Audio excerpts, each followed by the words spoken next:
कि पहले भारतीय जनता पार्टी किसी को भी कैंडिडेट बना देती है, उसकी योग्यता नहीं देखती, उसकी जनता के काम करने के प्रति कमिटमेंट को नहीं देखती।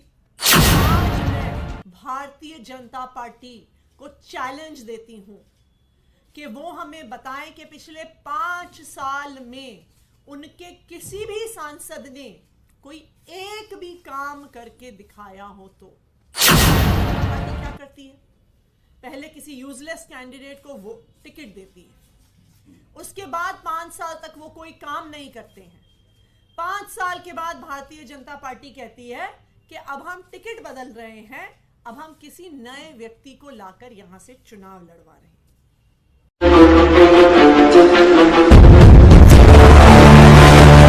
इस ट्वीट का क्या मतलब है? इस ट्वीट का साफ साफ मतलब है कि भारतीय जनता पार्टी गौतम गंभीर जी का ईस्ट दिल्ली से टिकट काट रही है। भारतीय जनता पार्टी का अब यह ट्रेंड बन गया है। वो क्या ट्रेंड है कि पहले भारतीय जनता पार्टी किसी को भी कैंडिडेट बना देती है, उसकी योग्यता नहीं देखती, उसकी जनता के काम करने के प्रति कमिटमेंट को नहीं देखती। चाहे वो भारतीय जनता पार्टी के सांसद हो, चाहे वो भारतीय जनता पार्टी के विधायक हो, चाहे वो भारतीय जनता पार्टी के पार्षद हो, ऊपर से लेके नीचे तक भारतीय जनता पार्टी का कोई भी चुना हुआ प्रतिनिधि अपने इलाके की जनता में ना तो नजर आता है, ना कोई काम करता है। पिछले 5 साल से गौतम गंभीर जी ने अपने इलाके में कोई काम नहीं किया। गौतम गंभीर जी तो क्या, दिल्ली के जो 7 सांसद हैं वो अपने इलाकों से नदारत रहे। आप दिल्ली के किसी भी हिस्से में जाइए, वहां पे लोकल व्यक्ति को, स्थानीय निवासी को पता होगा कि आम आदमी पार्टी का विधायक कौन है, उनका ऑफिस कहां है, उनका व्हाट्सएप नंबर क्या है। यहां तक कि स्थानीय लोग वहां के विधायक को अपना फोन उठा के कॉल भी कर लेंगे अगर उन्हें पानी की समस्या हो, सीवर की समस्या हो, बिजली की समस्या हो। लेकिन अगर भाजपा का पार्षद है और भाजपा के सांसद हैं तो पब्लिक आपको एक सुर में बताएगी कि जी हमने तो 5 साल तक उनको देखा भी नहीं। तो भारतीय जनता पार्टी क्या करती है? पहले किसी यूजलेस कैंडिडेट को वो टिकट देती है, उसके बाद 5 साल तक वो कोई काम नहीं करते हैं। 5 साल के बाद भारतीय जनता पार्टी कहती है कि अब हम टिकट बदल रहे हैं, अब हम किसी नए व्यक्ति को लाकर यहां से चुनाव लड़वा रहे हैं। आज मैं भारतीय जनता पार्टी को चैलेंज देती हूं कि वो हमें बताएं कि पिछले 5 साल में उनके किसी भी सांसद ने कोई एक भी काम करके दिखाया हो तो। ये चैलेंज है मेरा भारतीय जनता पार्टी को। दिल्ली में दिल्ली सरकार के अलावा, एमसीडी के अलावा केंद्र सरकार की कुछ जिम्मेदारियां, पुलिस केंद्र सरकार के पास है, लॉ एंड ऑर्डर केंद्र सरकार के पास है, लैंड केंद्र सरकार के पास है। तो बताएं कि दिल्ली के 7 सांसदों ने केंद्र सरकार के ही जो काम है उसके लिए क्या किया। इन 7 सांसदों ने दिल्ली में पुलिस व्यवस्था सुधारने के लिए क्या किया। इन 7 सांसदों ने दिल्ली की महिलाओं को सुरक्षा देने के लिए क्या किया। मैं जानना चाहती हूं कि पिछले 5 साल से जब दिल्ली के लोग संघर्ष कर रहे थे तो ये 7 सांसद कहां थे। जब पिछले 5 साल से एक के बाद एक कोई एलजी आके दिल्ली की सरकार के काम रोक रहा है, दिल्ली वालों को सुविधाएं मिलने से रोक रहा है, तो ये 7 सांसद कहां थे। जब देश के संसद में दिल्ली की चुनी हुई सरकार के अधिकार छीन लिए गए, जब देश के संसद में दिल्ली वालों के वोट का हक छीन लिया गया, तो ये 7 सांसद कहां थे। जब पिछले साल भर में एक एक करके दिल्ली वालों को परेशान किया जा रहा था, जब अस्पताल की दवाइयां रोकी जा रही थी, जब मोहल्ला क्लिनिक में डॉक्टर को तनख्वाह नहीं मिल रही थी, जब अस्पताल के ओपीडी काउंटर से डेटा एंट्री ऑपरेटर हटाए जा रहे थे, जब जल बोर्ड को पैसे नहीं मिल रहे थे, जब पेंशन रोकी जा रही थी, तब ये सांसद कहां थे? तब ये केंद्र सरकार की गोद में बैठे हुए थे और दिल्ली वाले जो परेशान हो रहे थे, ये दिल्ली वालों की परेशानियों पे खुश हो रहे थे। अगर आज तक कोई एक आदमी है जो दिल्ली वालों की हक की लड़ाई सड़क से लेकर संसद तक लड़ता है, चाहे सड़कों पर हो, चाहे एमसीडी के हाउस में हो, चाहे विधानसभा में हो, चाहे न्यायालय में जाके हो, दिल्ली वालों की हक की लड़ाई सिर्फ अरविंद केजरीवाल लड़ता है और कोई नहीं लड़ता। तो आज मेरा सभी दिल्ली वालों से अपील है कि इस बार दिल्ली से 7 सांसद इंडिया अलायंस के जिता के भेजें, जो दिल्ली वालों की आवाज संसद में उठा सके, जो दिल्ली वालों के लिए एक सुरक्षा कवच बन के खड़े हो सके, जो दिल्ली वालों के अधिकार की लड़ाई, दिल्ली वालों की हक की लड़ाई संसद में उठा सके और इन बीजेपी के 7 सांसद को निकाल कर बाहर फेंक दे, जिन्होंने पिछले 5 साल में दिल्ली वालों के लिए कुछ नहीं किया। अब मैं चाहूंगी कि हमारे कोंडली से विधायक और ईस्ट दिल्ली से लोकसभा सांसद प्रत्याशी कुलदीप कुमार जी अपनी बात रखें। देखिए, बड़े दुख के साथ मुझे आप लोगों को बताना पड़ रहा है कि एक और भाजपा का सांसद पूर्वी दिल्ली को धोखा देकर भाग गए, पूर्वी दिल्ली के लोगों से छल करके भाग गए।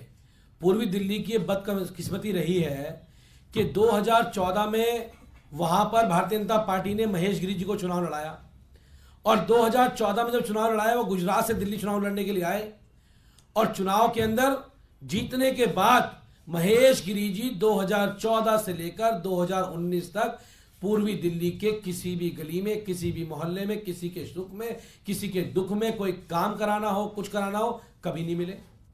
उसके बाद भारतीय जनता पार्टी का ट्रेंड है, जैसा अभी मैम अतिशी ने बताया आपको, कि वो क्या करते हैं, हर बार नए चेहरे, नई उड़ान।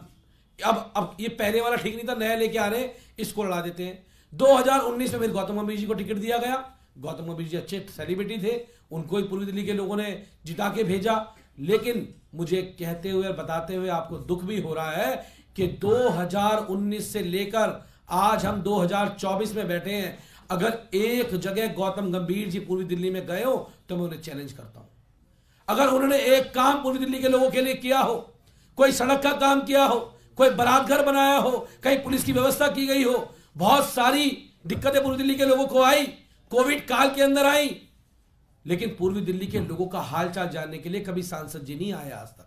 तो उन्होंने पूर्वी दिल्ली के लोगों को धोखा देने का काम किया और हमारे पास सांसद जी के जो अंडर में विभाग आते हैं, चाहे वो दिल्ली पुलिस है, चाहे वो डीडीए है, उसको लेकर हमारे पास लोग आते थे और हम उनके कामों के लिए संघर्ष करते थे, लेकिन उन्होंने आज तक कोई काम नहीं किया। और ये केवल सांसद की बात नहीं है, भारतीय जनता पार्टी का कोई विधायक भी होगा तो वो भी कोई काम नहीं करता है। तो दिल्ली के लोगों को काम की कोई उम्मीद इनसे नहीं है। और मैंने तो कल ही कहा था, मैं कार्यकर्ता सभा में था कोंडली की, तो मैंने उनसे कहा था कल ही कि अगर हिम्मत है भारतीय जनता पार्टी में और गौतम गंभीर जी में हिम्मत है तो पूर्वी दिल्ली चुनाव लड़के दिखाएं, भागे नहीं। लेकिन वो भाग गए क्योंकि अब की बार जो पाला पड़ा था वो जमीन वालों से पड़ा था, इसलिए हवा वाले हवा में उड़ के भाग गए। अब की बार हवा में उड़ गए वो लोग, तो उन्होंने कोई काम नहीं किया। और हम चैलेंज से कहते हैं कि हम अरविंद केजरीवाल जी के सिपाही हैं, अपने काम पे वोट मांगते हैं। एक तरफ जो भाजपा का जो भी नया कैंडिडेट आए, पहले पिछले वालों का 10 साल का रिकॉर्ड लेके आ जाना। मैं कोंडली से 4 साल से विधायक हूं, अगर 4 साल में मैंने अच्छा काम किया होगा तो जनता मुझे वोट दे देगी, आपने किया होगा तो आपको दे देगी। ये खुला चैलेंज है। लेकिन काम तो अरविंद केजरीवाल जी ने किया है। दिल्ली के हक की आवाज को अरविंद केजरीवाल जी ने उठाने का काम किया है। जब दिल्ली की जनता के अधिकारों को छीना जा रहा था, उस समय पर सांसद महोदय मौन बैठे हुए थे। कभी एक भी स्पीच अगर उनके लोकसभा सदन की मुझे आप दिखा दे कि जहां पर उन्होंने पूर्वी दिल्ली के लोगों की हक की अधिकार की बात की हो। और केवल ये गौतम गंभीर जी का हाल नहीं है, दिल्ली के 7 सांसद एक से एक बड़े, एक से एक बढ़कर है, एक से एक बड़े हैं, कभी दिल्ली के लोगों की बात नहीं करते। तो आज गौतम गंभीर जी ने सांसदी के साथ साथ भाजपा से भी इस्तीफा दे दिया। लेकिन मैं कहना चाहता हूं कि गौतम गंभीर जी, आपने और महेश गिरी जी ने जितने गड्ढे पिछले 10 साल में उस पूर्वी दिल्ली लोकसभा में खोद दिए हैं। भारतीय जनता पार्टी अब की बार उन्हीं गड्ढों में दफन होने जा रही है और मुझे लगता है कि अब पूर्वी दिल्ली के लोग आपके जैसी भारतीय जनता पार्टी पे विश्वास नहीं करेंगे और वो अपने बीच के लोगों को लेके आएंगे, अपने बेटे को लेके आएंगे। बहुत बहुत धन्यवाद। ये भी चर्चा है कि फिर से इस बार दिल्ली में कुछ सेलिब्रिटी चेहरों को उतारा जा सकता है। अक्षय कुमार का नाम अभी चर्चा में है। देखिए, जैसे मैंने आपको कहा, भारतीय जनता पार्टी को इस बात की कोई चिंता नहीं होती है कि जिस कैंडिडेट को वो लेकर आ रहे हैं, जिसको पार्षद बनाने का सोच रहे हैं, जिसको विधायक बनाने का सोच रहे हैं, जिसको सांसद बनाने का सोच रहे हैं, क्या वो दिल्ली के लोगों के लिए काम करेंगे कि नहीं करेंगे। आप गौतम गंभीर जी को देखिए, उनके पास पूर्वी दिल्ली के लिए कोई समय नहीं था, लेकिन उनके पास लगातार आईपीएल की कमेंट्री करने के लिए समय था। उनके पास कोविड के दौरान अपने इलाकों के लोगों की परेशानी सुलझाने के लिए समय नहीं था, लेकिन वो देश दुनिया में जहां पे क्रिकेट मैच हो रहे थे उसके लिए गौतम गंभीर जी के पास समय था। तो आज भारतीय जनता पार्टी फिर से ये कह रही है कि हम ऐसे नेताओं को लेके आना चाहते हैं दिल्ली में चुनाव लड़वाने के लिए जो दिल्ली की जनता के लिए कोई काम नहीं करेंगे, जो पूर्वी दिल्ली तो छोड़िए, वो दिल्ली में भी समय नहीं देंगे, लोगों की समस्याएं नहीं सुलझाएंगे, उनकी परेशानियां नहीं सुनेंगे। देखिए, एक आम इंसान अपने प्रतिनिधि से क्या चाहता है? वो चाहता है कि कोई व्यक्ति मेरे सुख दुख में मेरे साथ खड़ा हो, जब मुझे कोई छोटी बड़ी परेशानी हो तो मेरी मदद करे, अगर मेरे परिवार का कोई सदस्य बीमार है तो मुझे अस्पताल में एडमिशन दिलवाने में मदद करे, अगर मुझे किसी सरकारी कार्यालय में दिक्कत आ रही है तो वहां पे मेरी समस्या का समाधान करवाए। एक आम इंसान अपने जनप्रतिनिधि से बस इतनी छोटी छोटी चीजें चाहता है। लेकिन अगर भारतीय जनता पार्टी फिर से सेलिब्रिटीज को उतारती है तो इसका मैसेज क्लियर है कि उसको दिल्ली के आम लोगों की बिल्कुल चिंता नहीं है। एक सवाल है, क्योंकि 4 और 3 सीटों का गठबंधन हुआ कांग्रेस से आप लोग का, दोनों ही पार्टी को वॉलंटियर ये कह रहे हैं जब हमारे बड़े लीडर जाएंगे तो हम प्रचार करने के लिए जाएंगे, कांग्रेस के लिए या आम आदमी पार्टी के लोग एक दूसरे के लिए जाएंगे। लेकिन क्या दोनों पार्टियां कोई रणनीति बना रही हैं, कोई कमेटी बना रही हैं जिससे कि एक दूसरे के उम्मीदवारों के लिए प्रचार भी किया जा सके? देखिए, जैसा आपको हमने पहले भी बताया था कि एक कोऑर्डिनेशन कमेटी बनाई जा रही है, लेकिन ऑलरेडी क्योंकि हमारे ही अभी कैंडिडेट डिक्लेयर